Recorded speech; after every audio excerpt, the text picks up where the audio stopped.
Selamat malam. Di video presentasi kali ini, saya akan menjawab soal-soal ulangan tengah semester atau UTS mata kuliah Technopreneurship. Sebelum itu, izinkan saya untuk memperkenalkan diri terlebih dahulu. Perkenalkan, nama saya Angelina Suryakaryadi dengan NIM 2209116055 dari Sistem Informasi B 2022. Sekarang kita masuk ke pertanyaannya. Pertanyaan yang pertama adalah, jelaskan apa perbedaan dari kewirausahaan dan technopreneurship. Sebelum kita cari tahu perbedaannya apa dari kedua ini tadi, kita harus mencari tahu definisi dari kewirausahaan dan technopreneurship. Definisi dari kewirausahaan adalah kewirausahaan ini atau biasa disebut dengan entrepreneurship. Entrepreneurship adalah proses menciptakan, mengembangkan, dan mengelola sebuah bisnis atau usaha baru. Para kewirausahaan seringkali memulai dari ide-ide inovatif atau memperluas bisnis yang sudah ada. Mereka dapat beroperasi di berbagai bidang seperti perdagangan, layanan, manufaktur, dengan fokus utama pada penciptaan nilai dan keuntungan.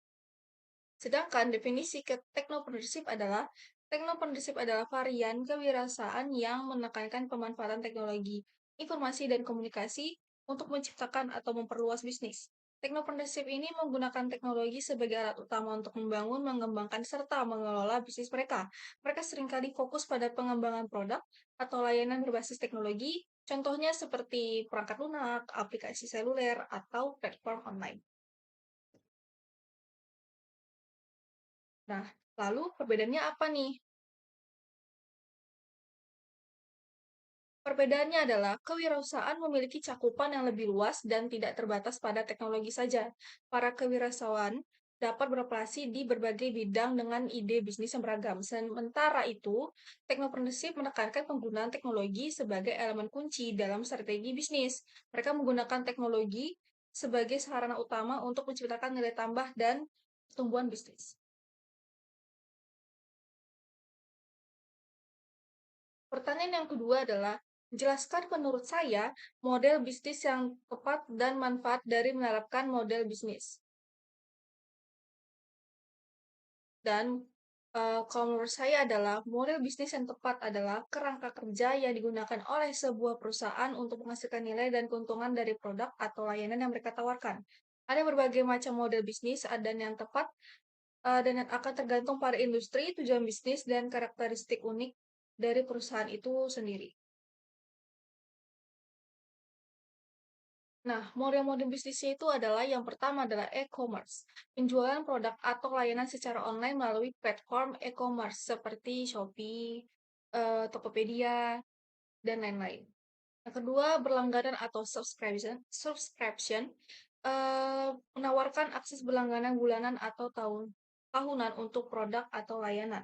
Yang ketiga, freemium, menawarkan produk atau layanan dasar secara gratis tetapi dengan opsi untuk meningkatkan ke versi premium dengan fitur tambahan. Yang keempat adalah pendapatan berbasis iklan, menawarkan produk atau layanan secara gratis kepada pengguna tetapi menghasilkan pendapatan melalui iklan. Yang kelima, model pemasaran afiliasi, menerima komisi dari penjualan produk atau layanan orang lain melalui tautan afiliasi. Nah, manfaat dari model-model bisnis tadi yang saya sebutkan adalah yang pertama yaitu meningkatkan profitabilitas dengan menggunakan model bisnis yang efektif, perusahaan dapat meningkatkan pendapatan dan mengoptimalkan keuntungannya. Yang kedua adalah penetapan nilai. Model bisnis yang tepat membantu perusahaan menetapkan nilai yang jelas bagi pelanggan dan menawarkan produk atau layanan yang relevan dengan harganya yang sesuai. Yang ketiga, diferensiasi kompetitif. Dengan mengadopsi model bisnis yang unik atau inovatif, perusahaan dapat membedakan diri dari pesaing dan menarik perhatian pasar. Yang keempat, pertumbuhan bisnis model bisnis yang efektif dapat membantu perusahaan dalam merencanakan dan mencapai pertumbuhan yang berkelanjutan. Dan terakhir adalah dengan memiliki model bisnis yang tepat, perusahaan dapat mengalokasikan sumber daya dengan lebih efisien dan meningkatkan kinerja operasional secara keseluruhan. Oke, selanjutnya adalah pertanyaan yang ketiga. Jelaskan menurut Anda atau itu saya keterkaitan antara peranan technopreneurship dalam era digital dan revolusi industri 4.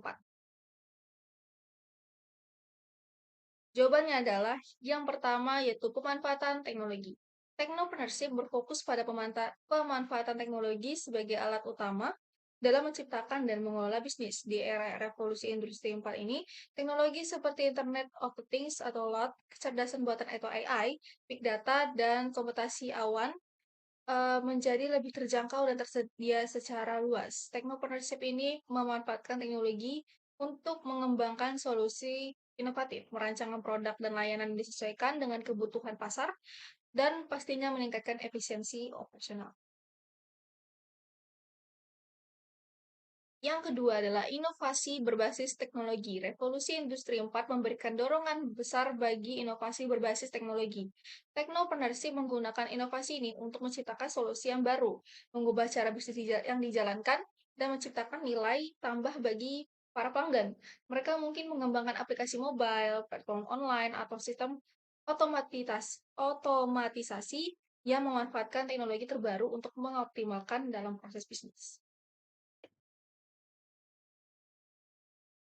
Selanjutnya yaitu yang ketiga adalah adopsi model bisnis baru. Di era digital membuka peluang untuk adopsi model bisnis baru yang didorong oleh teknologi. Technopreneurship ini dapat menerapkan model bisnis seperti layanan berlangganan, yang tadi subscription, berbagi ekonomi atau sharing ekonomi, atau platform digital untuk menciptakan ekosistem bisnis yang inovatif dan scalable.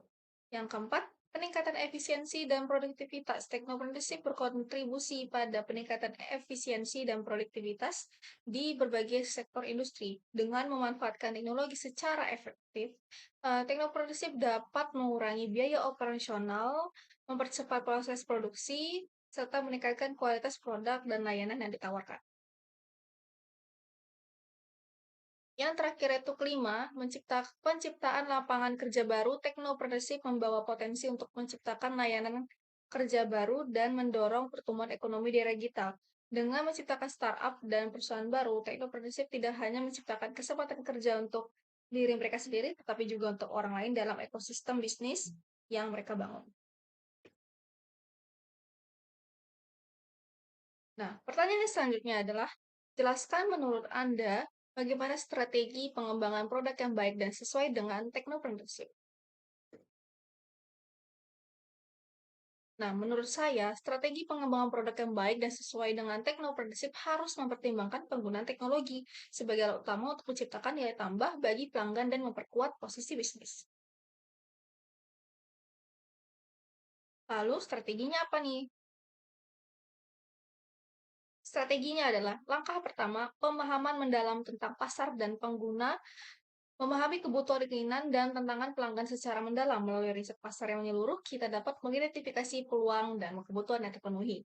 Langkah kedua yaitu technopreneurship harus berfokus pada inovasi berbasis teknologi untuk menciptakan solusi yang unik dan membedakan dari pesaing. Kita dapat menggabungkan teknologi seperti kecerdasan buatan, Internet of Things, Big Data, atau blockchain untuk menciptakan produk atau layanan yang cerdas dan efisien. Langkah yang ketiga yaitu penting untuk mengadopsi pendekatan yang iteratif dalam pengembangan produk dengan pembuatan prototipe, pengujian, dan iterasi berulang. Dengan menggunakan metode dari Lean Startup atau Agile Development, kita dapat mempercepat waktu pengembangan produk dan meminimalkan risiko.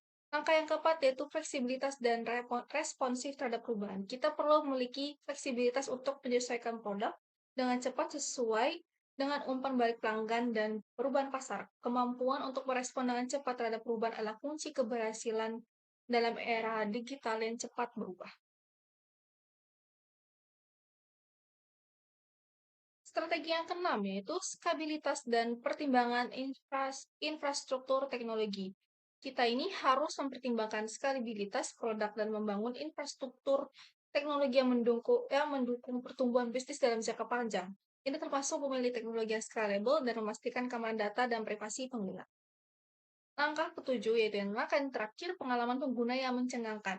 Akhirnya, produk yang sukses dalam konteks technopreneurship atau memberikan pengalaman pengguna yang unggul dan memikat ini mencakup antarmuka pengguna yang intuitif, desain yang menarik, dan dukungan pelanggan yang efektif. Sekian presentasi video saya. Terima kasih.